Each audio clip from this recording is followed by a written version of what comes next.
Okay guys, a few little updates here in the garden before we get started.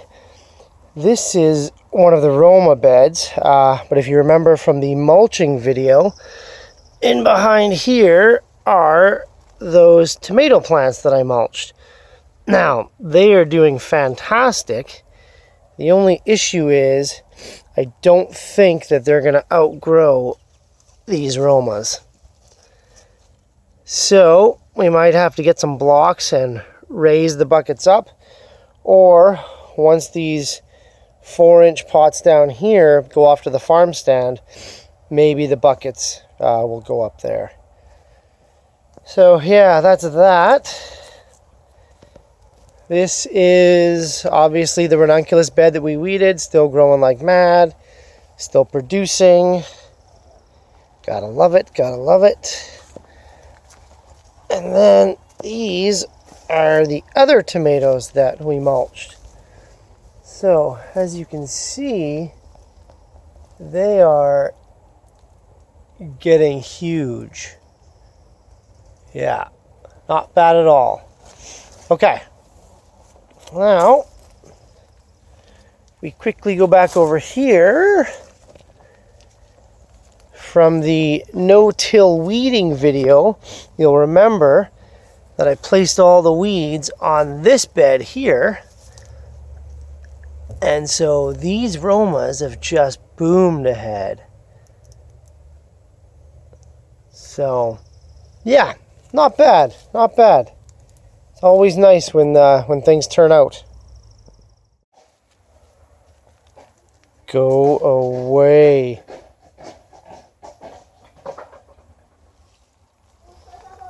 Not you, puppy. You can stay. Right? Want to check out the fish? Let's look at the fish. Where'd they go? Oh, there's one. Where'd he go? Nope. Oh, there's a baby down there.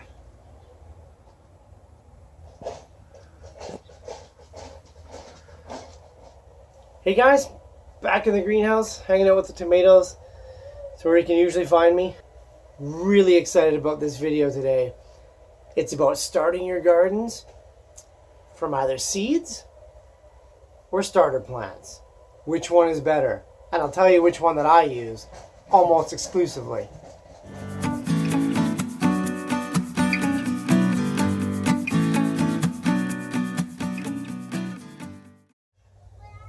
So let's start with the advantages of doing it from seed. Because once we get going, it's going to be a pretty one-sided battle. So the advantages of starting your gardens from seed are pretty obvious. It's cheap. You know, you can literally buy millions of seeds for a couple of bucks. The other thing is, it's easy. You know, you either spread the seed and put a little bit of soil over top, water it, wait for them to germinate, or you know, you make little channels and put your seed in, cover it up, water it, wait for it to germinate. That's it. Super easy. And the other thing is, only certain plants can be done from seed. You know, you're not going to do carrots from starter plants. You're not going to plant hundreds of individual little carrots. Same with beets. You know, you probably wouldn't do that either. So, you know, there's a few plants that you can only really do from seed. So unfortunately, that's pretty much where the benefit of seeds ends.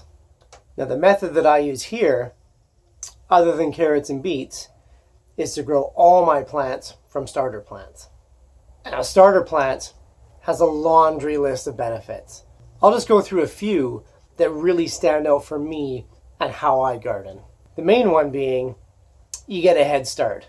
You know, I start my tomatoes, peppers, cucumbers, and eggplant just after New Year's, you know, within the first week of January. Obviously, I can't plant the seed outside and hope for them to germinate. It would fail. So I start all those in cell containers, either here in the greenhouse or in my garage. I have a little grow chamber with lights. I grow them in 98 count cells, and you know, as they get about 6-7 inches tall, I'll then transfer them to 4-inch pots.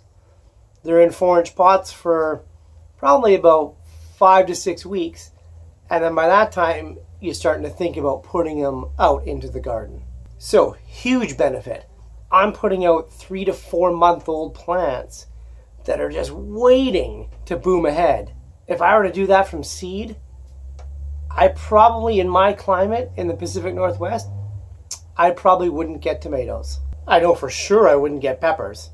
You know, they take way too long to flower and grow here. I might get cucumbers. They're a vine. Once they get going, they go pretty fast. But why leave it to chance?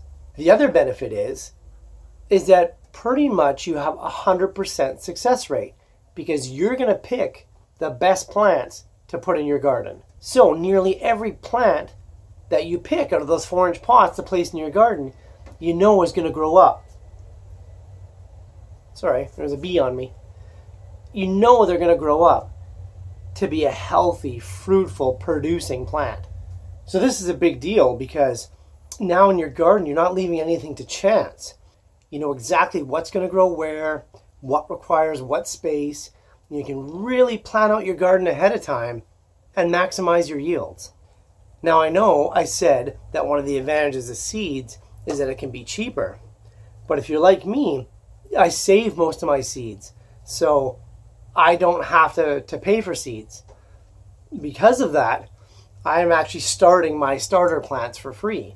So yes, if you had to go and buy starter plants, they can get quite expensive because the grocery stores and, you know, the home improvement stores, all their garden centers, they really jack up the prices early because they know they have a captive audience. So that can get expensive, and that is a drawback to starter plants. But if you do your own seed, you don't have to save your seed. You can go buy seed and germinate it, you know, early on. You just need a place to do it. But because I do it that way, it's actually cheaper for me than doing it from seed because there's no wastage of time. I know what's going to live, and I can plant the best individual plants. And so this brings me to my main reason of why I do starter plants. And it goes back to the way that I garden. If you've watched all the previous videos and you've watched the lasagna gardening, you've watched the mulching, you've watched the no-till method, it's really not conducive to growing from seed. You know, I don't till the soil and have this bare soil that I can then throw seed over and hope to germinate. You know, I'm piling on layers and layers and layers of organic matter. Those seeds, like the weeds, would quickly get choked out and never grow. So I need starter plants that are taller than my mulching layer so that they can actually hit the sun and grow. So this is a big deal. It shows you that because of the method and the way that I'm gardening, it's dictated that now I can't grow from seed. I have to do things from starter plants. And that further demonstrates that there's no one single method that's the best for everybody. You know, you have to tailor make what you're doing for what you're trying to do. So luckily, I've got a great example of a bed that can demonstrate a few of these practices and why I do what I do.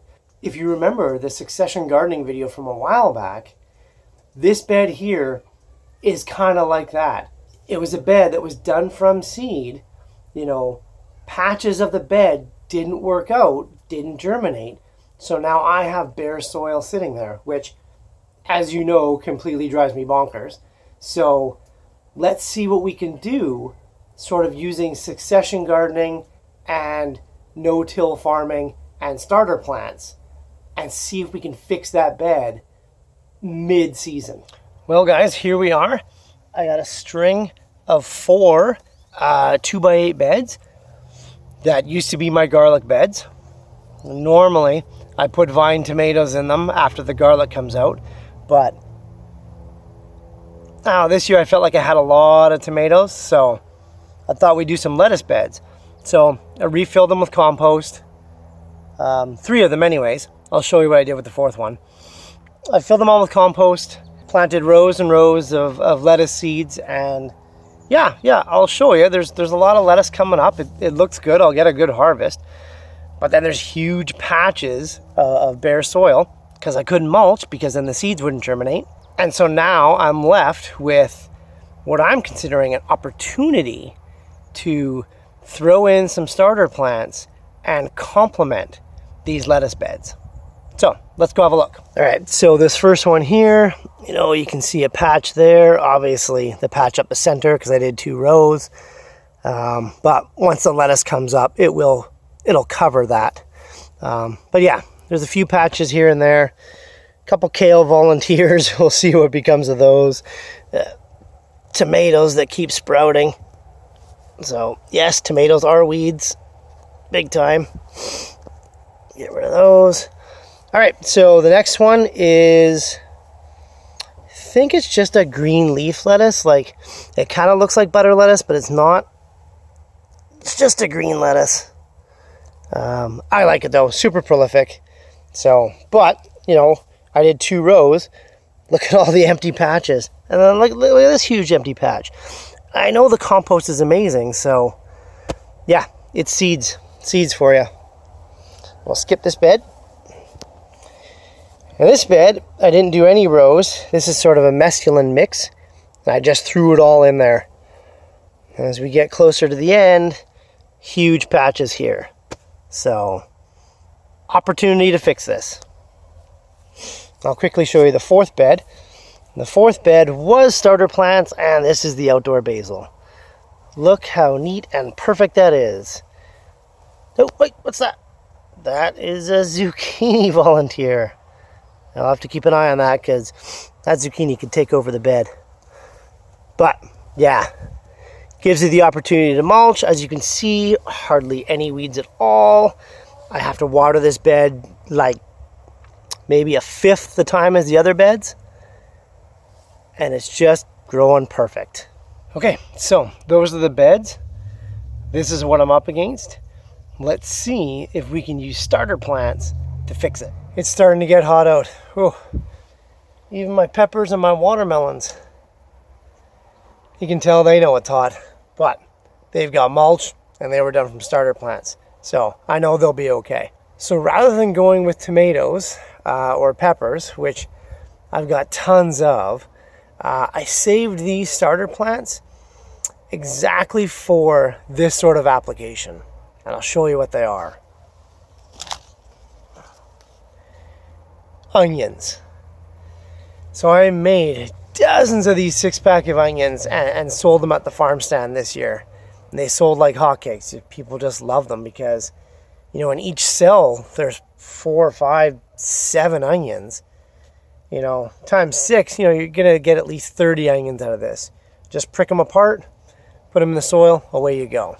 So I like these because they're small and I can go and place them anywhere I want.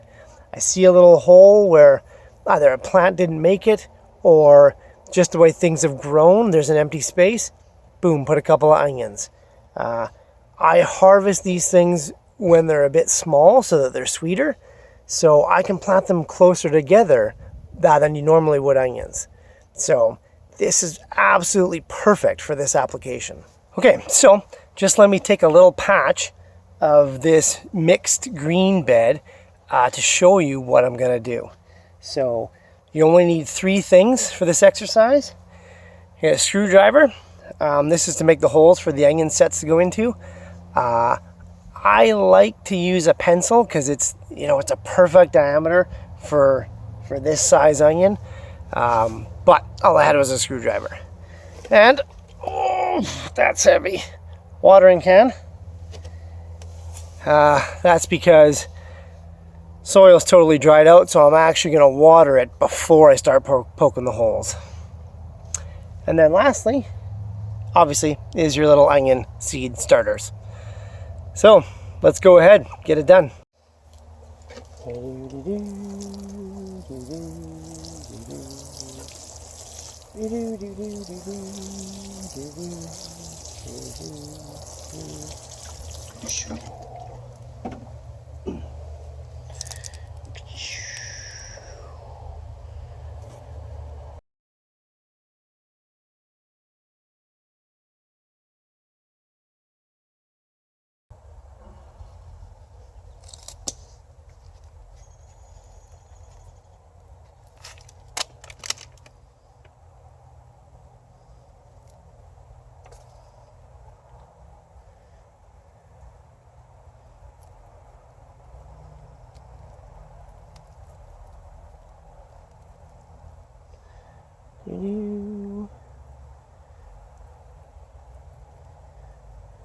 Just pull these guys apart gently.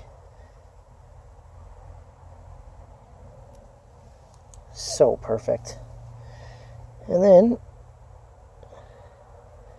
poke them in the holes.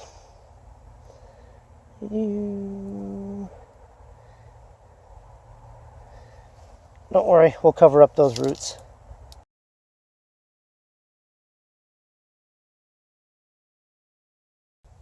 Two more. Oh, we have one that only grew two. Let's use that.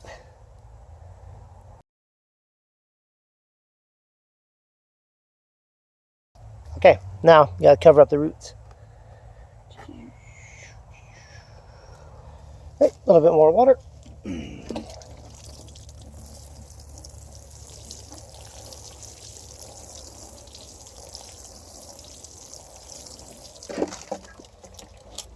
And that's it.